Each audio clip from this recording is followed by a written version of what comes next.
오늘 종려주일 우리 주님 십자가에서 죽으시고 또 부활하신 이 사건이 있는 아주 중요한 한 주간입니다.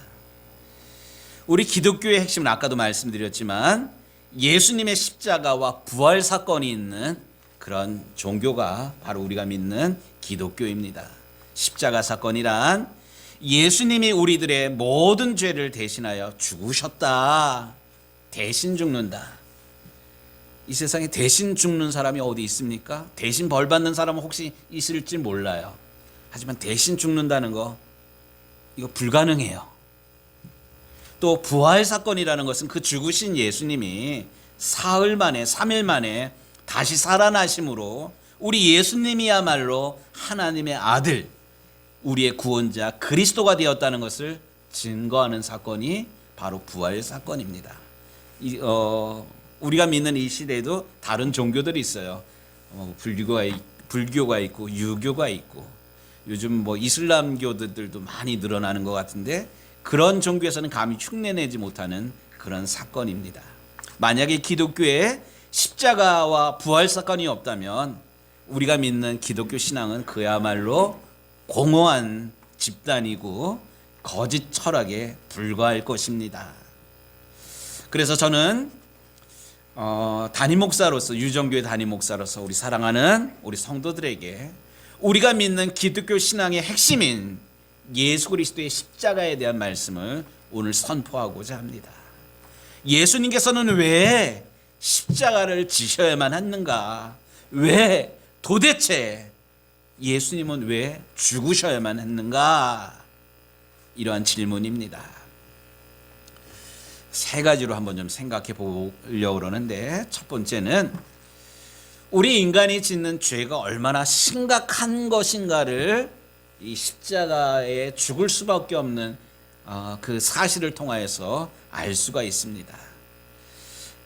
예수님이 죽으신 것은, 예수님이 십자가에 달려 죽으신 것은 예수님 자신의 죄 때문이 아닙니다. 사실 예수님은 죄 없는 그런 분입니다. 그렇다고 로마에서 행한 그 재판이 틀렸다, 로마 군병들이 무지했기 때문에, 또 가룟 유다가 예수님을 배반했기 때문에 예수님이 죽으신 것이다, 그거는 예수님의 죽음을 일부만 보는 그런 것입니다. 예수님이 십자가에 죽으신 진짜 이유는 저와 여러분들이 지은 죄 때문에 죽으신 것입니다. 그런데 사람들은 이 죄가 얼마나 무섭고 심각한지에 대해서는 잘 모르고 있습니다. 그럴 수도 있지 나만 죄인인가? 당신은 죄인입니다. 저와 여러분, 우리 모두의 죄 때문에 예수님 돌아가신 것입니다. 이렇게 얘기하면 나만 죄인이냐? 이렇게 내가 죄인이라는 것에 대해서 반발을 합니다. 혹은 우리 인생에서 죄보다 더 무서운 것이 있는데 그게 돈이 없는 것이 문제이고 몸이 아파 병든 것이 문제라고 생각을 합니다. 그러나 한번 좀 생각해 보도록 하십시다. 가난의 문제가 해결된다고 사람이 정말로 행복해질 수 있겠습니까? 요즘은 사실 굶어 죽는 사람은 거의 없습니다. 살찌는 것 염려해가지고 다이어트 하는 그런 사람은 있을지 몰라도 옛날 우리 어르신들 어린 시절에 겨울에 가을에 농사진 거 다 먹고 보리 추수하기 전까지 춘궁기에 요 때가 접어드는 그런 때인데, 옛날에는 먹을 것이 없어서 냉이 캐 먹고, 저도 어릴 때 기억이 나는데 저희 할머니가 산에 이렇게 드릅 이런 거 따러 갔다가 오면서 소나무가지를 이렇게 꺾어 오셨어요. 그리고 이렇게 낫으로 이렇게 해드리면 먹으래요, 이거를.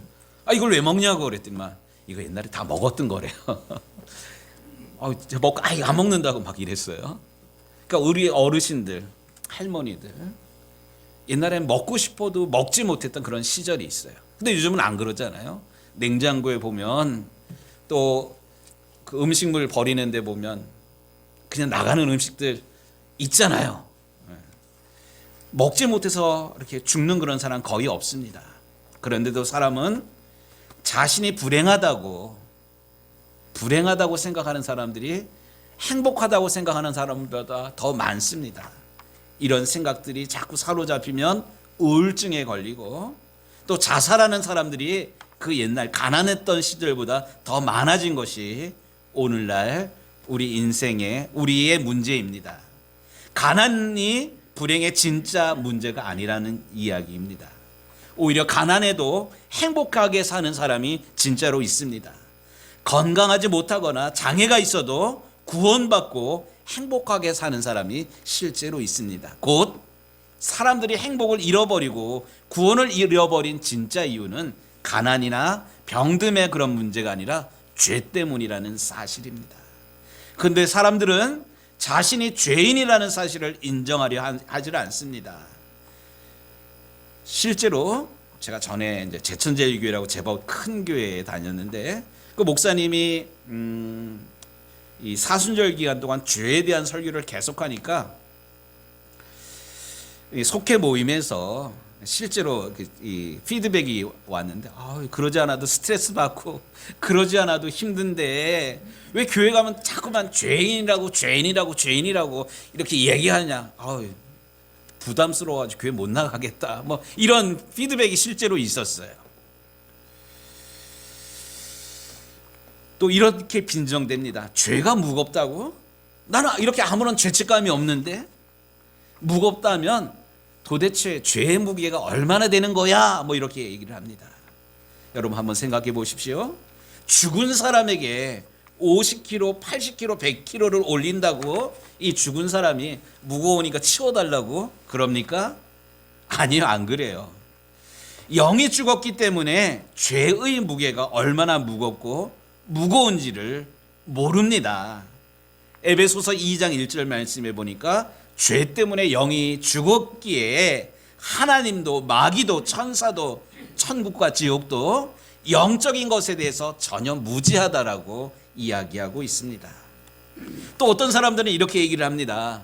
설령 죄를 짓더라도 들키지 않으면 괜찮다. 우스갯소리로 하나님께서 우리에게 10가지 계명을 내리셨는데 하나님의 백성이라면 이렇게 살아야 된다. 그게 10계명이잖아요. 근데 요즘은 한 계명이 더 늘었대요. 뭐뭐 하지 말라, 뭐뭐 하지 말라. 11번째 계명은 뭐냐면 들키지 말라. 죄를 짓고도 들키지 않으면 된다. 이것이 사람들의 그 얄팍한 그 지혜를 가지고 있는 사람들의 생각입니다. 결코 그렇지는 않습니다. 죄는 영원히 숨길 수가 없습니다. 사람에게 숨길 수 있을지 모르지만 하나님 앞에서는 모든 죄가 드러나기 마련입니다. 성경은 분명히 말씀하십니다. 한 번 죽는 것은 사람에게 정한 것이요 그 후에는 심판이 있으리니. 죄 때문에 죄를 짓고 죄책감 때문에 죽는다고 그 문제가 해결되는 그런 것이 아니라 죄에 대한 심판이 반드시 있다. 이것이 성경이 우리에게 분명하게 말씀하시는 진리입니다. 우리 예수님, 죄 없으신 예수님, 재판을 받으시고 채찍을 맞으시며 십자가를 지시고 온갖 조롱과 멸시와 천대, 옷을 벗겨지고 두 손과 두 발에 큰 못을 박히시면서 예수님 죽으셨습니다. 사실 예수님의 죽음은 죄 때문에 죽어야 되는 나의 죄 때문에, 우리의 죄 때문에 예수님 죽으신 것입니다. 예수님은 왜 십자가에 죽으셔야만 했는가? 두 번째, 인간이 지은 죄는 크지만 이거 못지않게 하나님의 사랑이 더욱 크다는 것을 증명하는 것이 바로 예수님 지신 십자가입니다. 우리가 얼마나 사랑하는가는 어디까지 용서하는가를 보면 알 수가 있습니다. 우리 두 분 결혼한 지 이제 1년 돼 가는데 사랑하잖아요. 사랑하니까 결혼했잖아요. 예. 살면서 실수 안 해요? 서로? 실수하죠. 예. 우리 함 집사는 승혜 집사 실수하는 거 얼만큼 봐줄 수 있어요? 100%? 우리 신권사님, 이 집사님 잘못한 거 100%? 봐주는 거죠. 용서가 하는 게 아니라 봐주는 거죠. 뭐 우리 사실 이래요. 예. 우리가 얼마만큼 용서해 주는가. 성경에 보면 누가복음에 탕자의 비유라는 비유가 나와요. 예. 아버지 돌아가시지 않았는데 아버지 돌아가시면 돌아올 목 달라 그러잖아요. 이 나쁜 놈, 우리 호로 자식이라 그러잖아요. 이 나쁜 놈이에요. 근데 아버지는 우리 같으면 야, 임 장로님 죄송해요. 은택 집사가 아버지 재산 나 미리 달라고 가불로 달라고 그러면 우리 장로님 이쁘다고 주실래요? 지게작대기 찾아야 되잖아. 그래요. 예. 그런데 이 누가복음 15장에 나오는 그 아버지는 재산을 잃는 한이 있더라도 아들을 사랑했어요. 상식적으로 도저히 있을 수 없는 그런 아버지야. 그만큼 아버지는 이 아들을 사랑했어요. 우리는 사실 그러질 못해요. 그런데 누가복음 15장에서 이야기하는 진짜 이야기는 뭐냐면 하나님이 우리를 그렇게 사랑하신다는 이야기예요. 하나님께서는 하나밖에 없는 독생성자 외아들을 대신 죽게 하실 만큼 우리의 모든 죄를 용서하시고 사랑하셨다는 사실입니다. 그러므로 예수님의 사랑 앞에 용서받을 수 없는 죄는 없습니다. 여러분들 기억하시는지 모르겠는데 1994년도에 아주 무척 이렇게 소름 끼치는 사건들이 몇 가지가 있었는데 그 중에 하나가 지존파, 막가파 이런 살인죄를 나쁜 죄를 저질렀던 청년 5명이 있었어요. 이 사람들의 공격 대상은 나에게 해코지 끼친 사람이 아니야. 돈 많은 자. 돈 많은 게 싫어. 우리는 가난한데. 우리 집은 가난한데. 그러니까 돈 많은 자가 타겟이 되면 반드시 죽였어요. 또 10억을 모을 때까지. 야, 요즘이야 10억 이러면 집 한 채 값도 뭐 몇억 몇십억 하는데 94년도 올림픽 끝난 지 몇 년 안 돼 그때 아직 우리나라가 잘 살지 못할 때 10억은 정말 엄청난 돈이었거든요. 근데 이 청년 5명이 10억을 모을 때까지 닥치는 대로 사람들을 타겟으로 삼은 사람들을 죽여요. 그리고 불에 태우기도 하고요. 또 우리 가운데 이탈자가 있으면 끝까지 찾아가서 복수하고, 또 여자는 엄마의 말도 믿지 말라, 뭐 이런 자기들 나름대로의 행동 강령을 가졌던 아주 소름 돋는 그런 나쁜 놈들입니다. 그러면서 잡혀가지고 재판에 이렇게 넘어가는 동안에 떳떳하게 이야기합니다. 누구는 더 나쁜 짓 했는데 왜 우리만 그러냐고. 이때 생긴 유명한 말이 있어요. 그 말이 유전 무죄, 무전 유죄. 야, 그렇다고 이 사람들의 죄가 뭐 이렇게 이런 건 아니거든요. 일면 공감을 하면서도 어떻게 그럴 수가 있냐. 우리가 그런 생각들을 94년 그때 어간에 가졌습니다. 그런데 그 우두머리 격인 김기한 또 김현양, 이 두 청년, 어차피 사형 선고받고 이제 대기하고 있는 그런 동안에 사랑의 교회 어느 집사님이 끊임없이 이 구치소를 찾아다니면서 이 두 청년에게 복음을 전했어요. 전도했어요. 그러니까 어떻게 됐을까요? 죽기 전에 이 두 청년이 회개하고 자기의 잘못을 회개하고 뭐 갚을 수는 없지만 그 가족들에게 정말로 미안하다 사과하고 어쨌든 죽었습니다. 정말로 예수님 십자가에 달려 죽으실 때 그 우편에 있었던 강도처럼 마지막 순간에 이 청년이 어쨌든 영원히 구원을 받았습니다. 뭐 구원을 받아서 모든 죄가 씻겨졌다 뭐 이런 차원의 이야기를 하려는 그런 것은 아닙니다. 중요한 것은 이들의 죄가 이 형법뿐만 아니라 몹쓸 그런 죄를 저질렀지만 마지막 순간에 용서받을 수 없는 그런 순간에 이 막가파 김기한, 김현양 이 두 청년이 5명 가운데 두 청년이 어쨌든 죄를 회개하고 미안한 마음으로 한 번도 그런 이야기가 입에서 나오지 않았는데 미안하다고 정말로 미안하다는 그런 이런 나도 구원받을 수 있냐는 그런 정말로 겸손한 그런 모습으로 어쨌든 형장의 이슬로 사라졌습니다. 이렇게 그들이 회개하고 예수 믿었을 때 사단은 이 두 사람을 이 두 청년을 참소하지 못했습니다.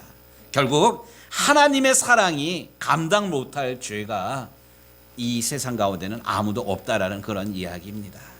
오늘 본문 25절의 말씀에 보니까 이 예수를 하나님이 그의 피로써 믿음으로 말미암는 화목제물로 세우셨으니 이는 하나님께서 길이 참으시는 중에 전에 지은 죄를 간과하심이라 이렇게 말씀하고 있습니다.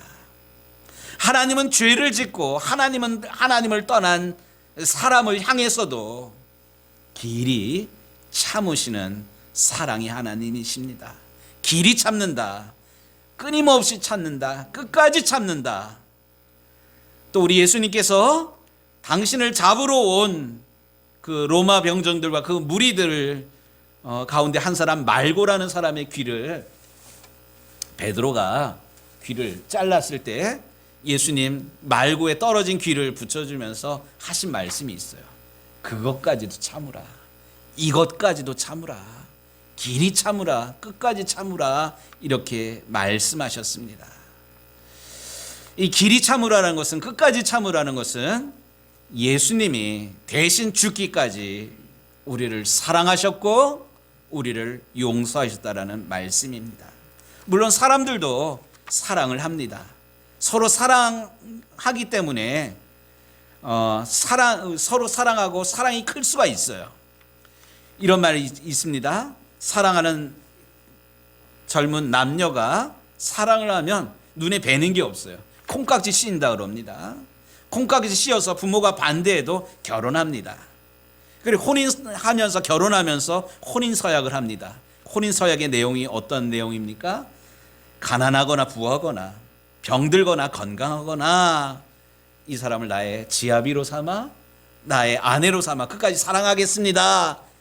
이렇게 혼인서약들 해요. 우리 다 했잖아요. 그런데 여러분들 정말로 내 아내를 내 남편을 정말로 사랑합니까?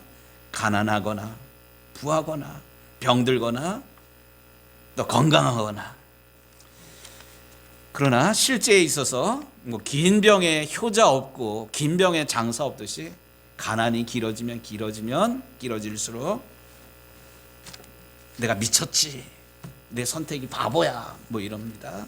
조금만 힘들어도 어려운 일 몇 가지만 겹쳐도 곧 후회하고 우리 사랑은 여기까지야 이러면서 남남이 됩니다.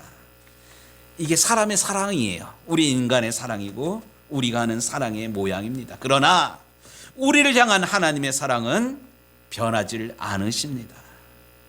로마서에서 말씀하는 것처럼 우리가 아직 죄인 되었을 때, 우리가 아직 원수 되었을 때, 아직 우리가 연약할 때 그리스도께서 우리를 위하여 죽으심으로 하나님께서 우리에 대한 자기의 사랑을 확증하셨느니라. 바로 십자가는 하나님의 사랑이, 우리를 향한 하나님의 사랑이 얼마나 큰가를 보여주시는 그런 증거입니다. 왜 예수님이 십자가를 지셔야만 했을까요? 세 번째, 죄를 용서받을 수 있는 길이 있음을 우리에게 보여주신 것입니다. 바로 예수님이 지신 십자가, 죄 용서받을 수 있는 길이 우리에게 있음을 확실하게 보여주신 것입니다. 곧 인간이 지은 죄 해결할 수 있는 길은 우리의 노력이나 우리의 마음 다짐, 새로운 결심을 통해서 용서받을 수 있는 것은 아닙니다. 생각해 보십시오. 세상의 법은 죄를 정죄하기만 합니다.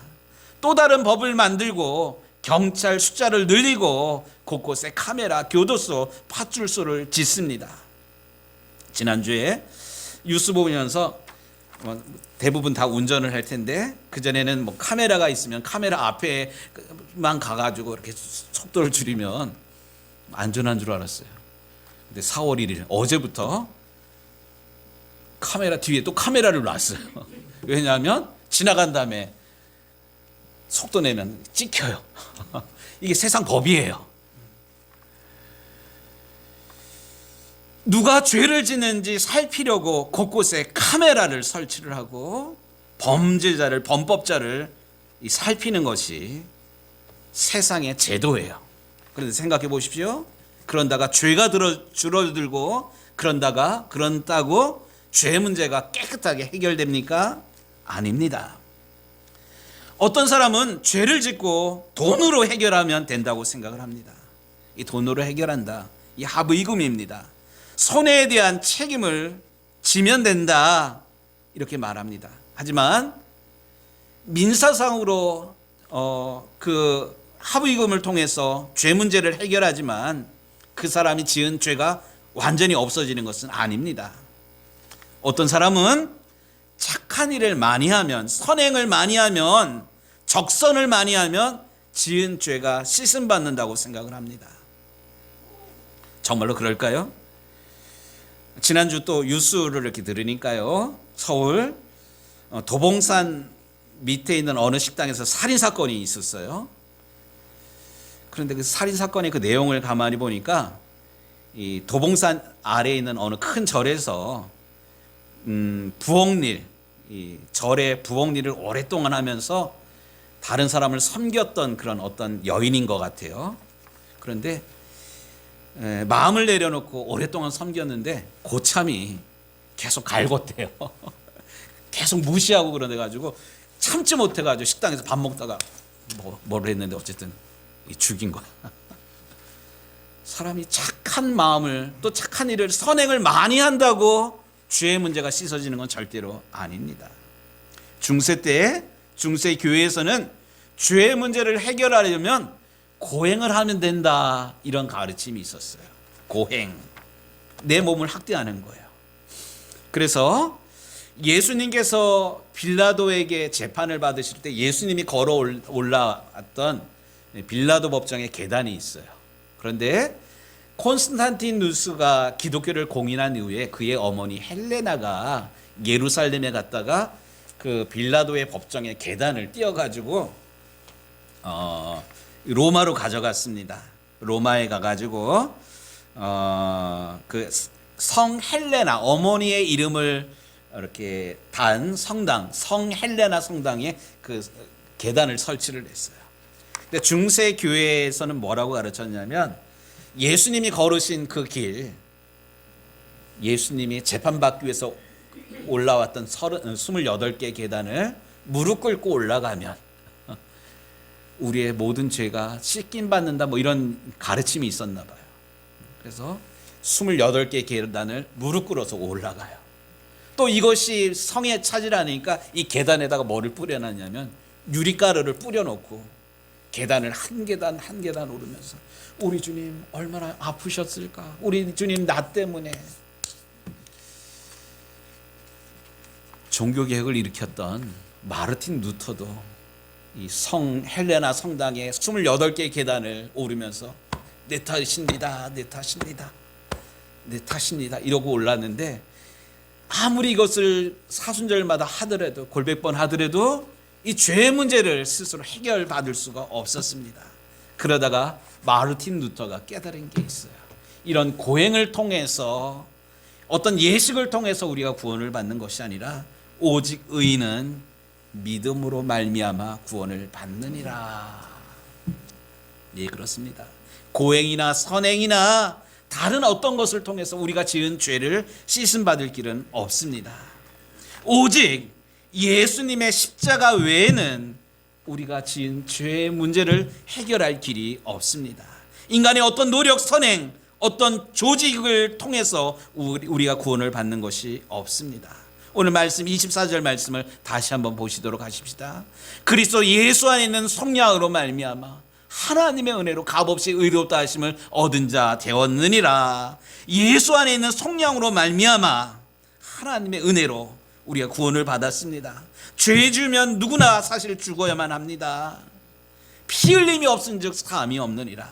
그렇다고 누군가 죽어야 되는데 죄 있는 죄를 진 사람이, 죄를 많이 진 사람이 죽는다고 우리가 진 죄의 값이 해결되는 것 아닙니다. 그것이 효과가 있으려면, 유효하려면 죄 없는 이가 대신 죽어야 되는데, 이 세상에 죄 없는 사람이 어디 있습니까? 오직 한 분, 오직 죄 없으신 예수님만이 우리를 위해서 죽으셔야 했고, 예수님께서 흘리신 그 피가 우리를 모든 죄로부터, 모든 사망으로부터 우리를 구원하실 수가 있는 것입니다. 사랑하는 우리 유정교회 식구들, 우리가 사순절 마지막 주간, 이제 고난 주간을 보내고 있는데, 우리 주님 지신 십자가, 우리 주님 매어 달려 죽으신 골고다의 십자가를 바라보면서 내 죄가 얼마나 큰지, 우리 하나님께서 우리를 얼마나 사랑하셨으면 하나밖에 없는 독생자 예수 그리스도를 대신 죽기까지 우리를 사랑하셨는지, 우리 예수님께서 죽어야 했던 그런 진짜 이유는 우리를 구원할 오직 유일한 방법이 죄 없으신 예수님이 대신 죽는 방법밖에 없으셨기 때문에 우리 주님 나를 대신해서 십자가 지셨다라는 사실을 분명하게 깨닫고, 또 이것을 믿고 감사하면서 이번 한 주간 기도함으로 시작하는 우리 유정교회 모든 성도들이 되시기를 우리 주님의 이름으로 축복합니다.